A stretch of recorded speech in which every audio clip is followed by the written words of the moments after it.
السلام عليكم ورحمة الله تعالى وبركاته. مرحبا بكم معايا في هذا الفيديو الجديد.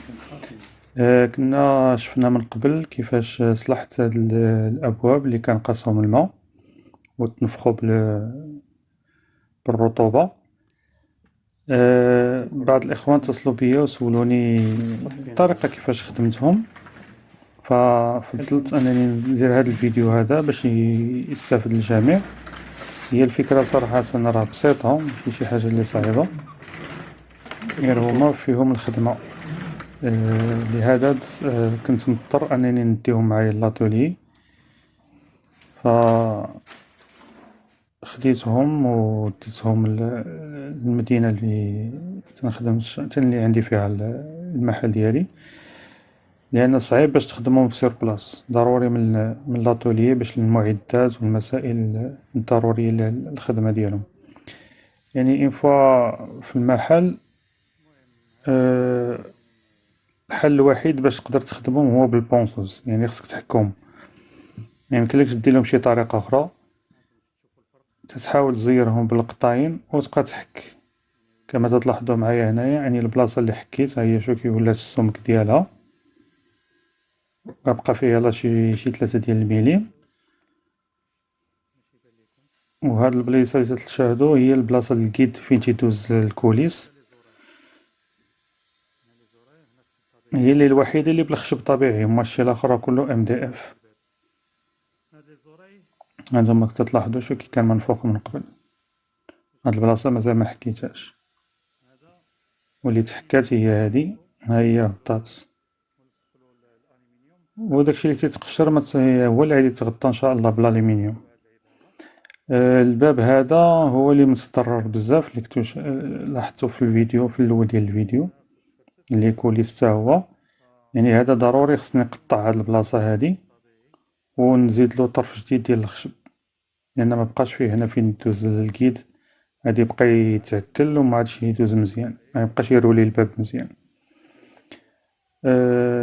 في الاول كنا غادي نصلحوا غير 3 د البيبان، ولكن فاش رجعت المره الثانيه كان رخايم يحك الارض وقاسهم الماء عاوتاني حتى هما، فولاو 7 ديال البيبان كما تلاحظوا معايا. راه هنايا ها هو هذا حكيتو حتى هو، يعني ولاو بيبان كثر. يعني خص الانسان يحاول يتفادى الماء انه يقيس الام دي اف، وهذه هي الطريقه ديال الصليح. من بعد ما تحكيتهم تتولي دير لهم السيليسيون كما تنسميوه حنايا. من الاحسن الانسان ياخذ شي ماركه اللي ساهله في لابليكاسيون ديالها، بحال هاد الماركه هادي مزيانه، يعني تيكون شويه جاري. انا تنستعملو ديريكت من القرعه، تنكبو باش يجيني ساهل هكا في الخدمه. كما تلاحظوا معايا شوف كيفاش تطلق دغيا، ماشي شي واحد اللي خاطر بزاف.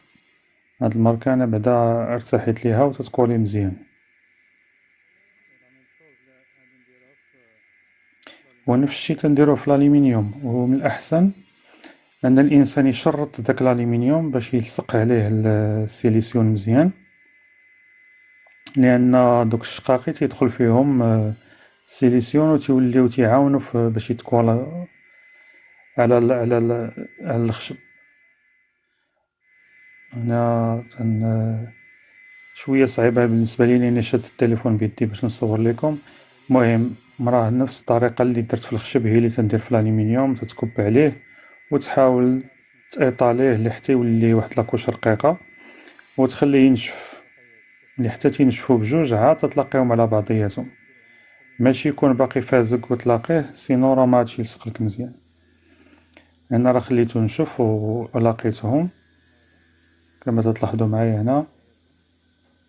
يلا حطيتها على اختها، يعني الالومنيوم على الخشب، ودابا خصني نبقى ندلكو، يعني تاخد واحد الطرف ديال الخشب وتبقى تدلك. راه المعلمين عارفين هاد المساله هادي، يعني في ديك العمليه ديال الدلك هو باش تسخن البلاكاج ولا الالومنيوم ولا هذا، بحال ديك الكولا تتعاود تحيا من جديد وتتلصق على بعضياتها مزيان.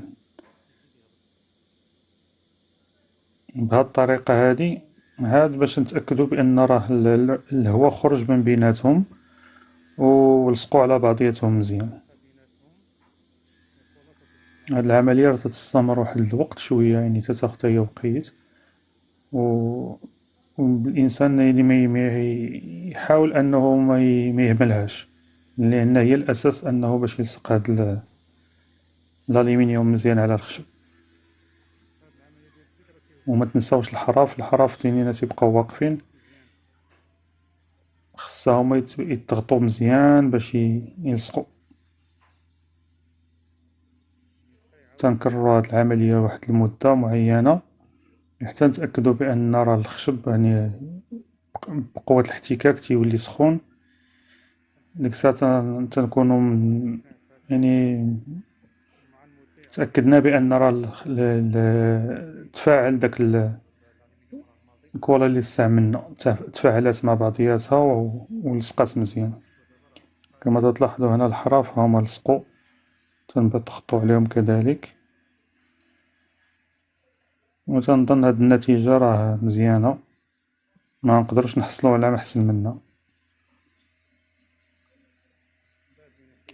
تنساليو من بعد عاد نحيدو هاد اللصقة هادي، دابا نخليوها لأنها تتبروتيجي لنا الألمنيوم باش ميتخبش، حتى الإنسان يوصلو للمحل ديالو عاد يقدر يحيدو.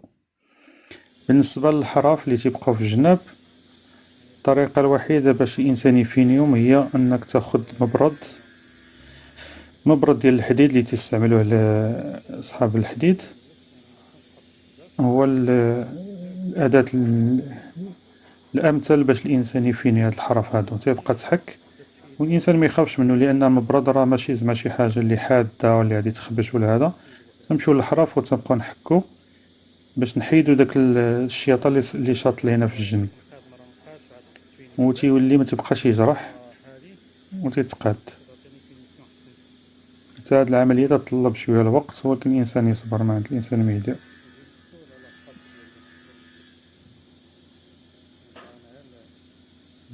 كما لاحظتوا أنا مبقاش الحروشية تولي ملس، نقدر ندوز على يدي ما تجرحني ما والو.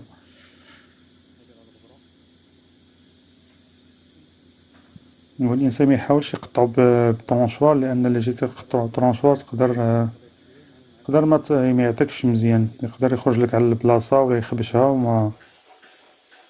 وما تعطيكش فينيسيون مزيانة. من الأحسن الإنسان يصبر ويبرد مزيان حتى تولي واحد لاكوش رقيقة وتتحيد بسهولة من بعد. كما غادي تلاحظوا معايا من بعد ما نسالي هانت شوف ولات غير كوش رقيقة دغيا تحيدات، تيعطيك فينيسيون مزيانة.